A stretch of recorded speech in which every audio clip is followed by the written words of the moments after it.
Eating disorder recovery can take a really long time, and that is perfectly normal. And I know it can be frustrating to be putting in the work for such a long time, but it's worth it in the end. So I'm gonna dive right in today into a case study of someone who this was the case for. She really struggled to really see those improvements with lean mass and metabolic rate, and it was because the body just needed a long time to heal. But we got there, and I'll show you all of those details. So this individual is 5'3". She's a female, age 23. And this was her first metabolic test when she very first came in to see us. As you can see, her metabolic rate is a little bit low. It's at that 1110 when it should be at that 1430 or higher. And then that protein substrate is 8.1% above normal, meaning that the body is breaking down too much of her muscle and lean mass. So what she was doing before coming in to see us is restricting her intake below 1,000 calories a day. She was really trying to keep her intake below 1,000. She was logging everything, and she was doing quite a bit of exercise. So she was running and doing some weights for usually about an hour and a half every single day, and she rarely took a rest day. She would occasionally, but there was never a rest day like scheduled into her week. So this is what we would call severe restriction with over-exercise. And as a result, as we see, her resting metabolic rate to start was too low at that 1110. So of course, we've got to work on feeding her more. Now, what I also want to show you is her baseline body composition. And the reason I want to show this to you is because what's really important about this body composition result is that the lean mass is actually too low for her age and height. So we really wanted to work on getting that lean mass up. So in addition to improving her metabolism, we wanted to see her lean mass improve because remember, lean mass is the thing that's important for immunity and longevity and true healing and recovery from her eating disorder. So needless to say, we worked on getting her to take in more food and actually back off on exercise. I did not tell her to fully stop exercise, but I did encourage her to take one rest day a week, a full rest day, meaning doing nothing, and to back off on the amount per day. So instead of doing an hour and a half, trying to stick to about 45 to 60 minutes. And of course, we increased her calories. So at first, we increased her calories to about 1,500. Now, that's not because that's any specific equation or anything like that. It's just because from going from 900 calories to 1,500 was a big jump for her. And that's where she felt comfortable. And she had a lot of fears about adding more food, a lot of fears about gaining weight. And so we started there as, frankly, a little bit of a compromise to work on getting her to take in more food. So she did that for a little while. She was able to do that for actually about a month and a half at 1,500, but we really weren't seeing the improvements with her body composition that we wanted to.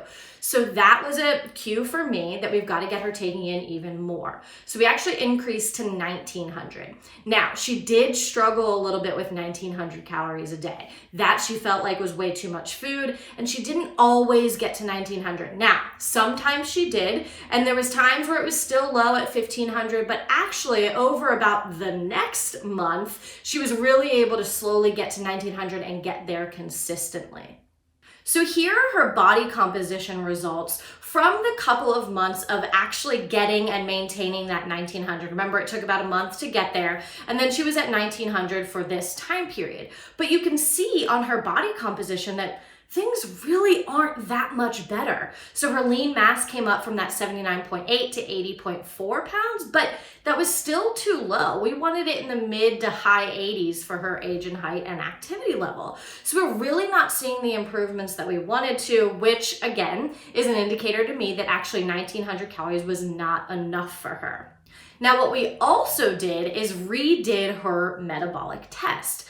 And no, I didn't mix up these metabolic test results. This wasn't the first one. This is correct. This was the second metabolic test that we did. And you're probably thinking, well, what happened? She started taking in more food. What's going on here? So a couple of things. One, that lean mass didn't really improve, right? And usually your metabolism is going to be a little bit correlated to lean mass. But two, I think what was happening here, and we do see this a lot of times with our eating disorder cases, is that their metabolism may actually drop even more at first as the body's way of really protecting them.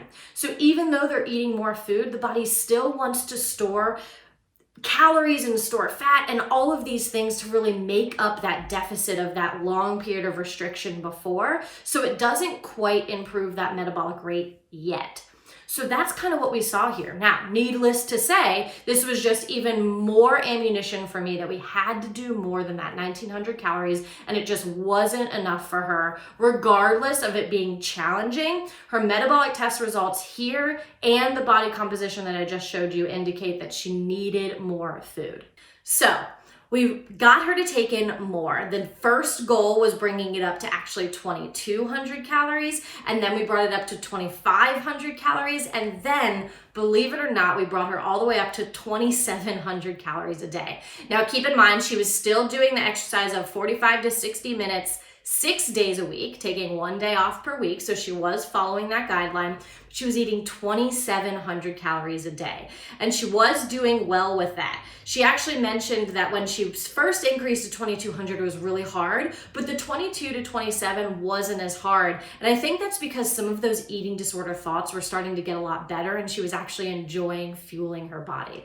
So we were able to get her up to that 2,700 over about a time period of like 6 to 8 weeks, so about 2 months, right? And then we just held the line. We stuck at that 2,700. We did her body composition, of course, which I'll show you in a second. And really what we focused on there is making sure that she was having a healthy relationship with food, that she was feeling good, exercising, that her energy was good, she wasn't having cravings, and focusing on a lot of those non-scale victories. Now, as you can see here from this body composition, her numbers look so much better from June of 2019 to February of 2020. So finally, that lean mass at 87.3 pounds is in that normal range where we wanted it to be, and things are so much better, and she's at a much better, much more stable place for her body. And again, this was from eating 2,700 calories basically since August of 2019. And then lastly, this is her last metabolic test. So the one that we did in February of 2020, her metabolic rate is actually normal. It's at 1503, which is right where we predicted, if not a little bit above to be. And then that protein substrate is slightly above normal, 1.3%. That's okay. As a whole, this looks exponentially better. So given all of these results and where she was with her food intake and her relationship to her body and exercise, we would consider this person recovered.